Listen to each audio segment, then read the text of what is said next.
Halo teman-teman, selamat datang di Candu Cerita Mantan Pecandu. Kali ini saya kedatangan teman jauh dari pulau seberang yang dia ini bukan pemakai tapi pengadil para pemakai mungkin bahasa. Waduh. Wong BNN. Deswin Fakih. Putra asli Tarakan, Win ya? Iya, Tarakan ya. kan mantan pecandu ini mantan BNN. Oh, mantan pecandu, mantan BNN. Habib Jafar nih, adiknya Habib Jafar. Iya. Mirip ya. Ada Arabnya tapi muka Ada. Win. Aku ada Arab memang, separuh Arab memang. Siapa Arab? Ibu. Oh, mamamu Arab? Mamaku Arab. Oh, baru tahu aku ya. Iya. Nggak pernah ketemu mamamu ya. Yang ngapain itu? Win, kau dulu kan orang BNN bener ya? Iya, dulu. Sekarang nggak? Udah enggak. Dari 2019 aku udah keluar. Bukan keluar sih, pindah lah. Pindah? Iya. Dari BNN. Semenjak kenal narkoba kau Enggak. Jangan framing, enggak. Aman ya? Aman. Kenapa cabut, Win? Udah berapa tahun kau kerja di BNN? Sekitar 6-7 tahunan lah dari 2013. 6 kayaknya. Ya. Iya, ke 2013, 19, 6. 6 tahun. 6 tahun. Kok awalnya bisa masuk ke BNN, Win? Emang kau pengen nyari kerja dapatnya di situ atau kau ada keresahan sendiri terhadap narkoba ini? Tidak ada. Tidak ada. Tidak ada. Emang keresahan. nyari kerja. Cuman ya? awalnya tuh aku ini duta anti narkoba gitu loh. Wih, gokil. Oh, kayak ini kalau di Surabaya Cak Daning. Cak Daning. Duta anti Duta narkoba narkoba, gitu iya. kan, pemuda-pemuda yang gitu kan. Iya. Terus kayak magang gitulah di BNN. Awalnya magang, keterima sampai kerja, benar-benar kerja. Oh, kau tuh duta anti narkoba emang benar-benar. Aku nggak tahu dengan kata anti ya. Anti kalau di Songkok itu kan anti air, dia kuat terhadap air. Nah, anti narkoba ini apakah kuat terhadap narkoba atau gimana? Sebenarnya anti penyalahgunaan narkoba mungkin. Nah, Kalau anti narkoba kayaknya tidak terlalu. belum tahu ya. Sampai hari ini aman tapi. Aman sih. Kau BNN, mau tanya aku BNN mana tapi nggak enak ya, nggak usah lah ya. Nggak usah. Masa Tahu lalu sendiri lah ya. nanti orang ya. Orang tahu ya. Tadi kau sebut juga wilayahnya tadi pertama. Oh iya. aman nih. Aman tapi ya. Aman. Win, kau dulu di BNN bagian apa? BNN tuh bisa nggak kasih tahu kita tuh bagian-bagian apa aja sih? Kalau dulu tuh di rolling gitu. Ada bagian penyuluhannya, bagian rehab. Penyuluhan tuh anak-anak muda biasanya ya? Iya, biasanya itu yang turun ke sosialisasi gitu-gitu. Yang good looking tuh ya? Biasanya ya kan? Biasanya yang pinter ngomong juga. Kayak Public gitu-gitu. speakingnya Public oke. speaking bagus. Terus? Ada yang bagian rehab, Bagian rehab. rehabilitasi. Ya, tahu. Kau pernah di sendiri situ? lah. Pernah. Berapa tahun? Lama? Enggak setahun doang. Setahun? Setahun. Oh, nggak sampai berjumpa teman-temanku berarti ya? Enggak sampai. Belum ada pengalaman aku di situ. Belum ada Terus pengalaman? ada juga di pemberantasan. Pemberantasan tuh ya tuh itu bagian yang grebek-grebek gitu. Ada ya? Ada.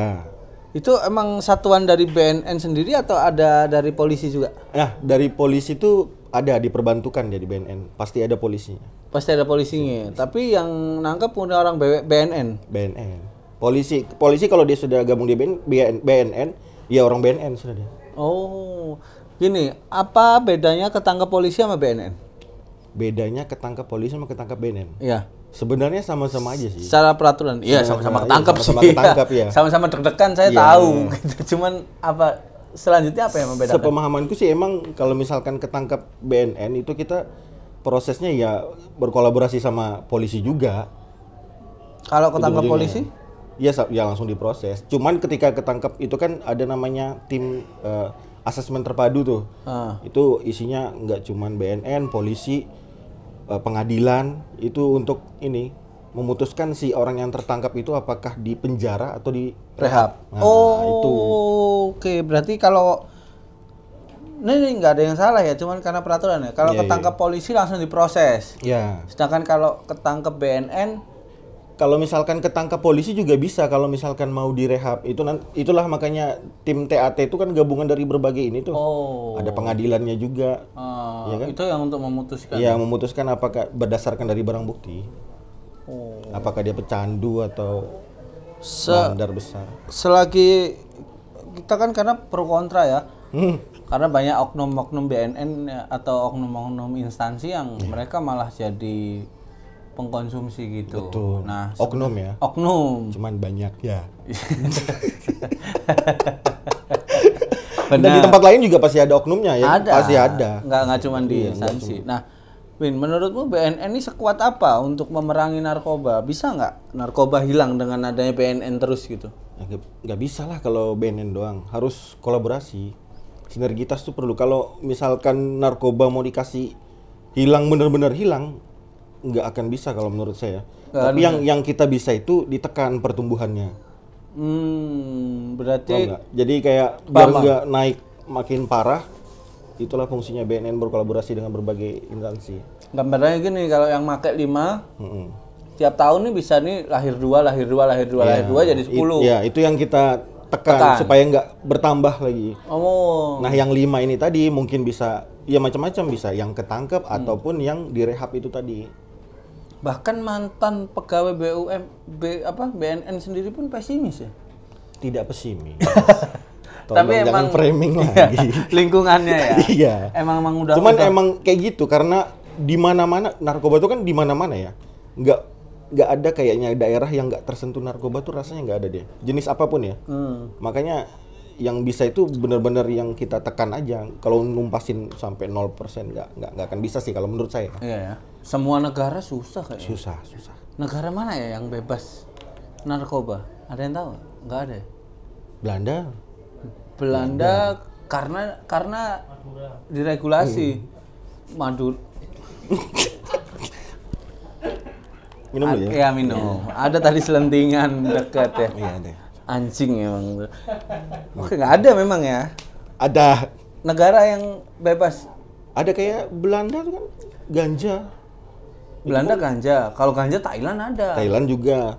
Cuman kalau yang kayak bener-bener bebas semua sih kayaknya nggak ada juga. Nggak ada kan? Nggak ada juga deh. Cuman jenis legal aja. Iya, masalah legal enggaknya aja itu. Iya, kan cuman gitu doang kan. Pun juga kalaupun legal di negara-negara lain itu kan diregulasi juga kan. Nggak yang mentang-mentang legal jadi bebas nimbun, bebas nanam, ini kan nggak juga. Iya, tetap ada aturannya. Tetap ada aturan. Kau sebagai mantan pegawai instansi yang memerangi narkoba, setuju nggak kau sama legalitas ganja nih kan?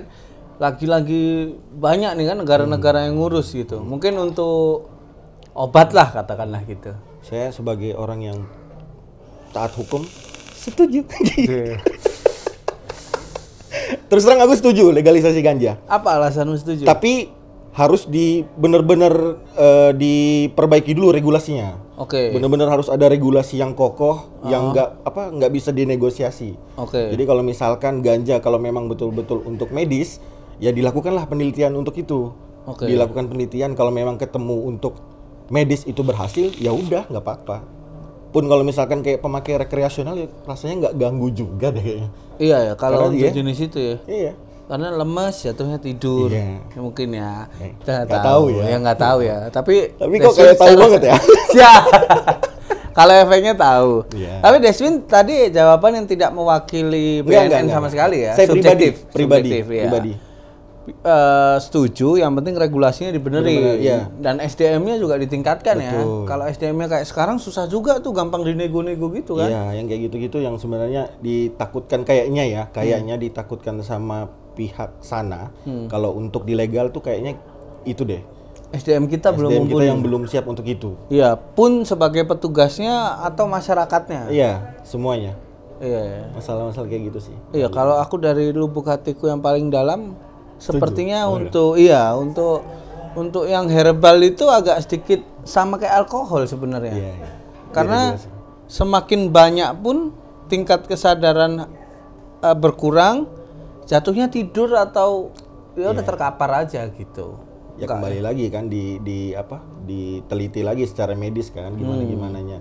Kita nih emang mungkin belum ke arah sana sih mungkin ya, tapi ya harapannya semoga kedepannya seperti itulah. Biar nggak kesian juga Pak kalau misalkan ada kan yang dengar berita nanam istrinya ganja ya untuk istrinya kayak gitu, di penjara istrinya meninggal. Istrinya kayak meninggal gitu tuh kan sedih juga ya. Iya benar, miris lah. Iya, mungkin dari seluruh stakeholder lah. Mungkin ada anggaran khusus untuk penelitian itu kan bisa juga Iya, tuh, bisa. daripada untuk kemana-mana. sangat bisa, tapi Bisa. ancaman ke industri yang lain jatuhnya, obat-obatan gitu. Mungkin ya, kita nggak tahu. Tapi ini kita lagi ngomongin asik aja. Tapi kau sendiri nggak pernah pakai apa Win? Sekalipun? Sama sekali nggak. Coba rokok. Rokok SMP. Tapi nggak keterusan. Nggak kena asiknya aku. Alkohol? Nggak pernah. Sama sekali. Wah, berarti Arab asli nih.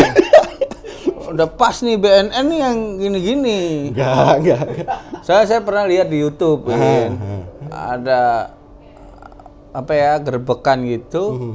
Nah, si petugasnya nih, saya nggak ngomong ya dari instansi mana ya. Kayaknya agak kenceng yang gitulah. Kok kamu sendiri asik, ke orang lain asik, mentang-mentang jabatannya beda gitu ya mungkin ya. Tapi kalau BNN kayak kau, percayalah aku ya. Kau ada pengalaman tapi kau percaya nggak sebagai orang BNN sendiri? Mantan BNN. Dulu waktu kau masih jadi pegawai BNN, apa pikiranmu atau kamu sudah menganalisa sendiri tentang kayak ganja yang herbal itu ternyata bisa jadi obat? Itu kan di masyarakat jadi, nah gimana nih? Sedangkan di tubuh instansi tersebut gimana waktu itu? Kan kalau dari BNN kan pasti berdasarkan hukum kan. Sedangkan si ganja ini kan juga masuk di kategori 1 kan. Nah itu pastilah BNN tuh berdasarkan hukum. Cuman kalau menurut saya pribadi ya, Tuhan kan tidak mungkin menciptakan sesuatu kalau tidak ada fungsinya. Langsung nepok setuju. Pemakai ya Anda. Benar, tapi benar. Iya, maksudnya kayak mungkin bisa lah kita teliti terlebih dahulu kayak gitu, terus kita publish bagaimananya. Cuman kalau sepengetahuan saya juga, si ganja ini sebenarnya kalau untuk medis ya, bukan menyembuhkan, tapi justru untuk kayak menghilangkan sakitnya si orang tersebut gitu loh.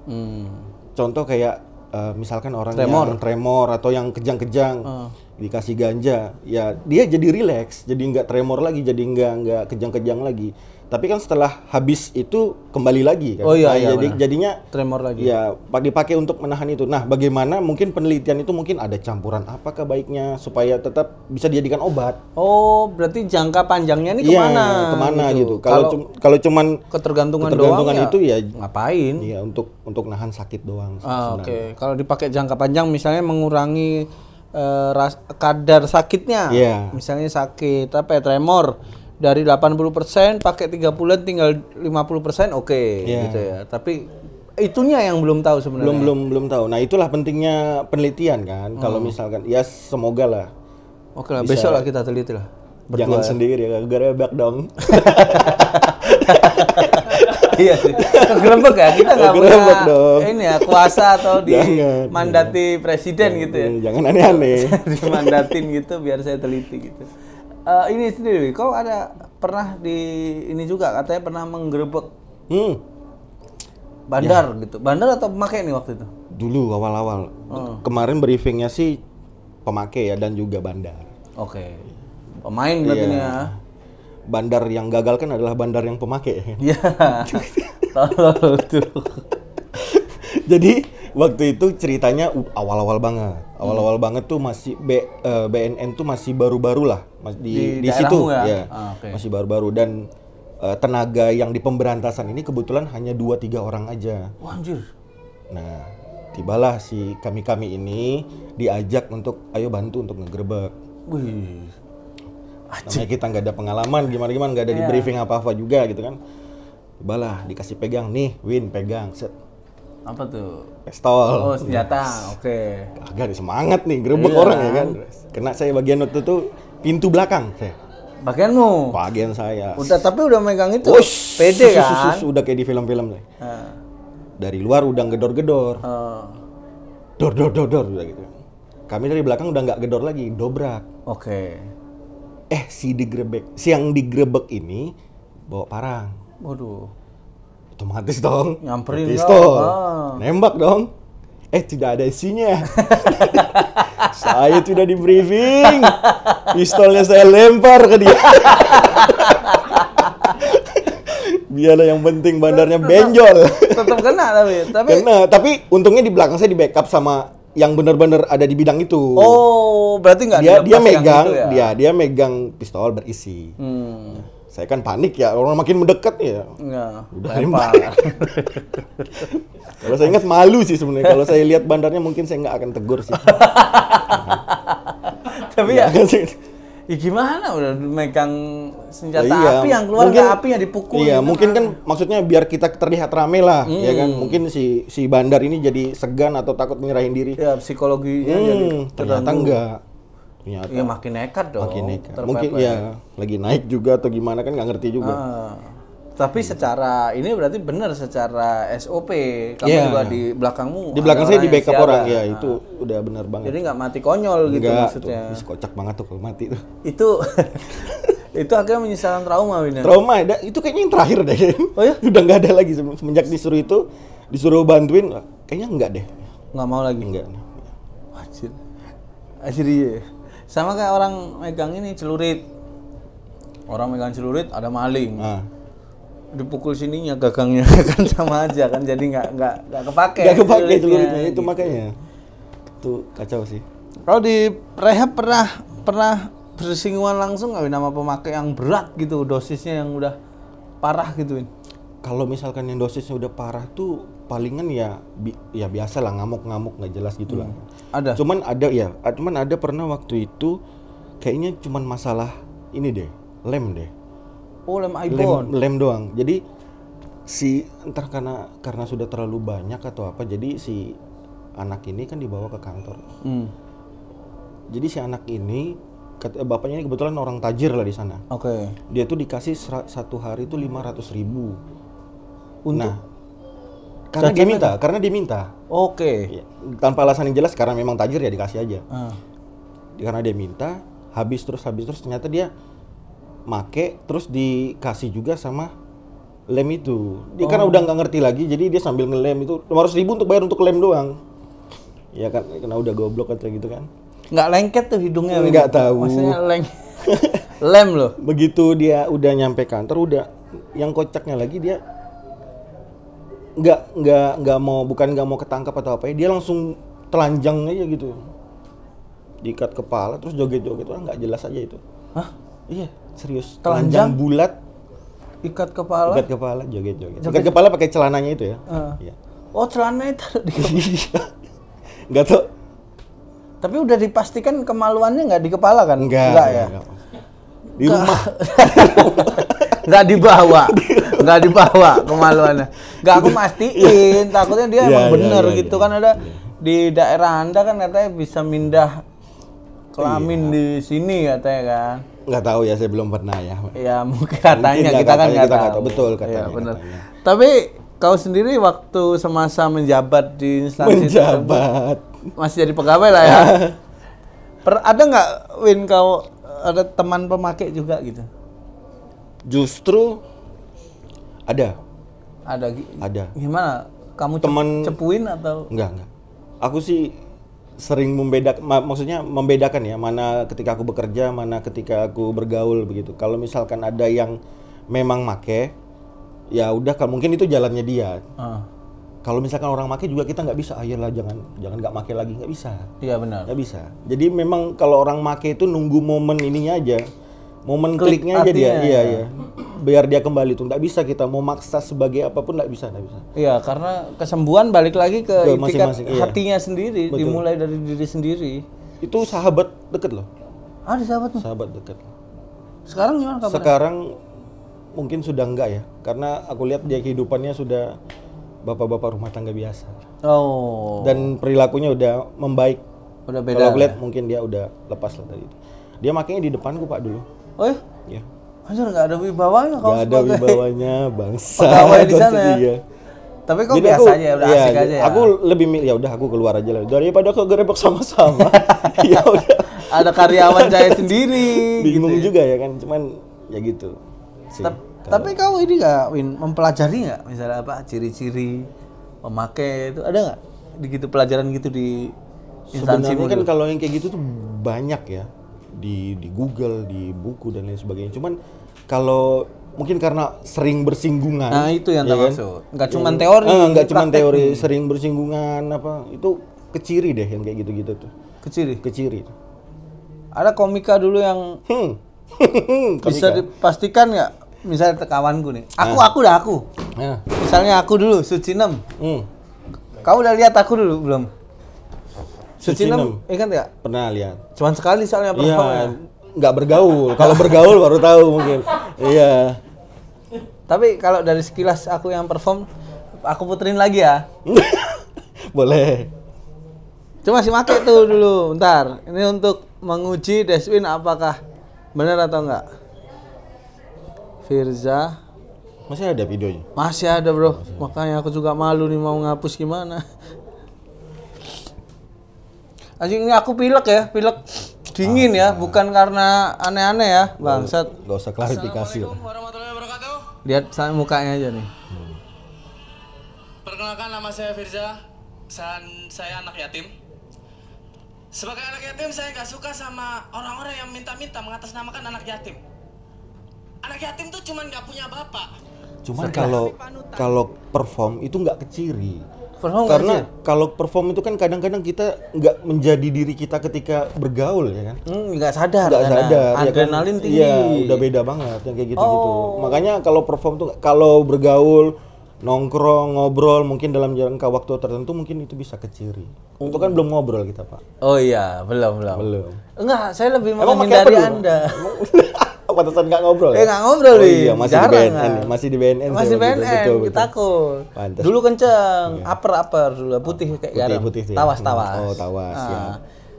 Itu emang menghindari Anda, Pak. Takut banget aku. Sekarang udah enggak. Makanya aman. Makanya udah. Coba menurutmu deh, aku sekarang gimana? Aman ya? Cuman kayaknya yang lain deh. Alkohol iya. Alkohol sama janda sekarang. Kalau komika yang pernah kau analisa mengarah ke sana dan akhirnya dapat jawaban siapa? Kalau kan aku kan di Suci 7 nih ya. Kan aku dapat ada kan kita namanya itu kombut kan. Komedi buddy untuk menyiapkan materi untuk show berikutnya. Itu udah keciri banget tuh si Coki Pardede itu. Satu manajemen tuh sama saya tuh. Iya, kan udah ketangkap juga kan, udah bersih juga kayaknya. Nah kan enggak apa. Kayaknya. Iya. Karena Coki pun waktu di sini dia bilang, "Win, saya bersih sampai hari ini bersih. Nggak tahu besok." gitu. Dia masih ragu-ragu untuk mempertanggungjawabkan. Ya, tapi kalau kayak yang dibilang Cing Abdul tuh benar banget tuh. Gimana? Sobernya sampai mati. Jadi proses untuk benar-benar dibilang sembuh tuh kalau sudah nggak ada, sudah meninggal. Iya. Sampai sepanjang hidup tuh ada kemungkinan untuk balik lagi. Benar. Misalnya 5 tahun berhenti, terus kepleset di akhir di hari itu dan kebetulan ketangkep juga orang jadi pikirnya nggak ini ya. Iya, pikirnya wah ini udah lama nih pakai lagi ya kan. Padahal baru itu aja kepleset. Benar. Coki ya. Coki dulu. Nggak apa-apa ngomongin aja. Coki santai orangnya. Karena saya lihat energinya agak lain, Pak. Oh ya? Iya, emang. Entah kenapa ya, itu kan padahal kombut ya, nulis materi apa. Dan ininya cepet banget ya, otaknya. Iya. Bilang, wah ini aktif sekali anak ini. Oh gitu. Berarti gini, Win. Boleh kasih bocoran ya sih, Win? Iya.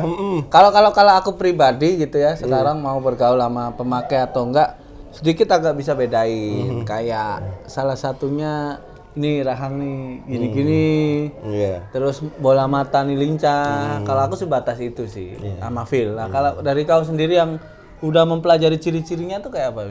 Ya itu biasanya energi berlebihan. Yang kadang-kadang bisa bikin blunder ya kan. Contohnya shock itu kan kadang-kadang blunder. Oh iya benar. Nah, itu dan kalau aku ngeliat sih rata-rata ya kebanyakan tuh yang pemakai rekreasional kayak Cimeng apa kayak gitu tuh itu kebaca juga sih. Anjir, rekreasional. Dan ya nggak masalah juga sih kalau saya mau pakai aja mas. Iya. Yang penting kan bukan saya. Ya, yang penting konsekuensi ditanggung sendiri ya. Wah, anjir bisa sedetail itu ya? Ya kelihatan kok keciri kok. Cuman energi berlebihan. Kalau orangnya tiap hari minum extra jus, kita kan nggak tahu. Enggak. Rosso misalnya yang Kuku Bima kan beda, bisa. Tapi kan beda lah. Beda ya tetap ya. Tetap beda. Oke. Energi berlebihan, jangan-jangan Ali Taher. Enggak, bercanda. Oh nggak apa, Edi Tahir juga asik kok. Asik orangnya ya. Pernah ketemu asik juga. Ya adalah, Wid. Terima kasih atas ngobrol-ngobrolnya. Kau kan nggak pakai nih. Enggak. Kau juga pernah kerja di instansi yang memerangi tersebut. Ada nggak nasihat buat kami gitu kami yang make. Semoga yang belum make, yang belum pernah make ini di kameramu sini nih sebelah kiri nih. Apa Win kira-kira ada nggak? Kalau pesan-pesan sih terlalu gimana gitu. Terlalu gimana? Iya. Maksudku kayak kalau memang masih sayang dengan orang sekitarmu ya nggak usah make. Wah itu ya. Karena iya sih. Mereka yang benar-benar akan ngerasakan kesedihan ketika kau sudah habis karena barang itu.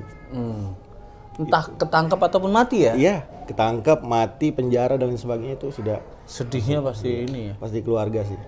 Nah, kalau buat teman-teman kita yang sekarang mungkin lagi nonton dan lagi nervous dengan obrolan kita, mungkin karena dia lagi berjuang untuk keluar dari belenggu setan ya. Kalau aku ngomongnya, ada nggak exit plan terjitu menurutmu lah setelah dengan dengan pekerjaanmu yang memerangi hal tersebut? Ada exit plan apa gitu ya? Kalau misalkan kayak pecandu berat itu kan sebenarnya mereka itu ada keinginan, pasti ada keinginan. Benar. Tapi ngelawan rasa sakit atas obat itu loh. Makanya dia harus make barang itu. Benar. Itu sebenarnya agak sulit. Kalau memang mau keluar dari barang itu sih sebenarnya dilawan sih rasa sakit itu memang. Laporkan memang sebelum ketangkep. Itu sudah paling benar sudah itu. Menyerahkan diri. Kalau misalkan datang misalkan ke BNN bahwa saya mau direhab nih, nggak akan ketangkep itu, udah aman itu. Oh, bisa ke BNN, datang ke BNN, bilang saya mau direhab, diurus administrasi dan sebagainya, udah gampang, lancar. Oh, saya tahu. Nah, ini teman-teman, karena kan kalau kita dulu nih zamanku itu masih aktif di hal yang buruk tersebut, ngelihat BNN tuh musuh, Win. Aku nggak tahu ternyata kalau gini. Sebenarnya bisa dilapor. Maksudnya kalau misalkan kita mau rehab tuh bisa datang ke BNN tuh bisa. Balai rehabnya tuh seluruh Indonesia tuh hampir seluruh Indonesia tuh ada. Gede nggak duitnya kalau masuknya? Nggak, justru kalau lewat BNN itu bisa BPJS. kelas 1 tapi. Inpusnya yang jelek. Maksudnya kalau misalkan lewat BNN itu biasanya obat-obat itu akan ditanggung oleh Balai Rehab atau BNN. Jadi misalkan nih ada di daerahku ya, kalau misalkan ada yang mau rehab, dia akan datang ke BNN. Dia ini pihak keluarga ini hanya mengeluarkan uang untuk tiket pesawat ke Balai Rehab itu aja. Oh. Selebihnya udah nggak ada. Teman-teman. Paling nyiapin duit untuk kayak makannya dia, pakai gitu-gitu aja kan.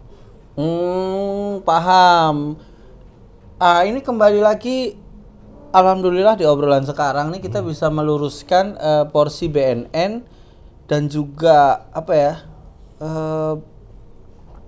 cara kerja BNN mungkin ya.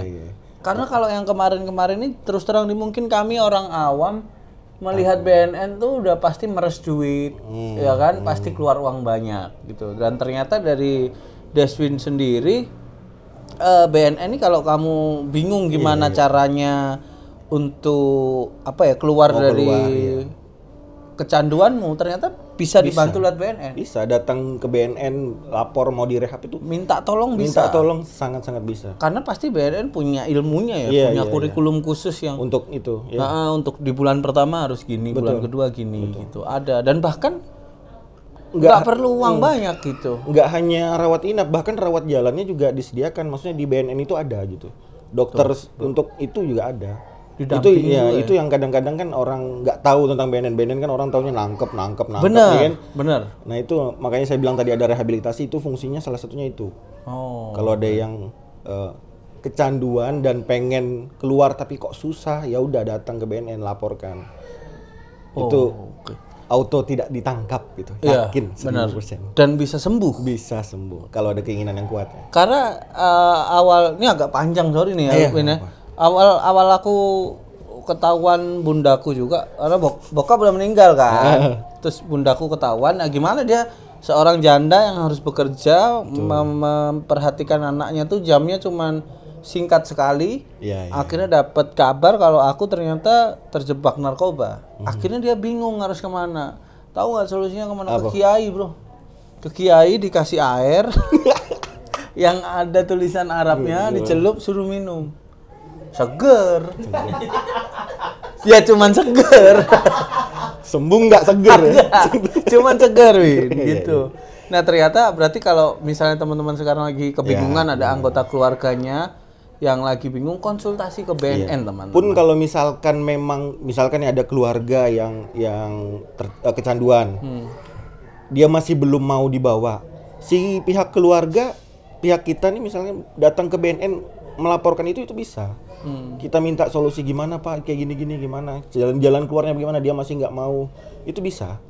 Itu bisa didiskusikan lah. Sebelum kalau memang si orang itu tertangkap, kalau sudah ketangkap kan udah lain hukum udah itu. Iya benar. Udah ranahnya bukan BNN Bukan, doang gitu ya, iya, karena udah melanggar hukum negara dan segala macam, pengadilan dan polisi ikut gitu.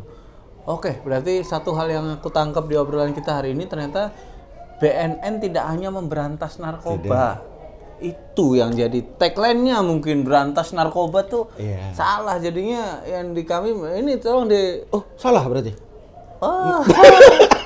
Anjir, kapan hari kepala BNN Jatim ke kantor Komedi Sandi ya?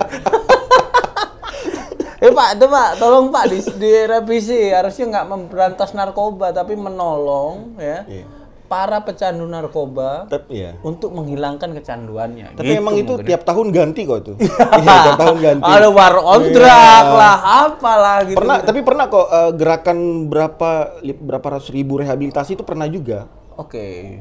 Tahun berapa gitu waktu saya masih di BNN. Jadi mungkin karena udah benci ya, jadi nggak mau dengerin program. Udah mentok kali ya. Iya mungkin ya. Pernah itu tahun berapa, Win?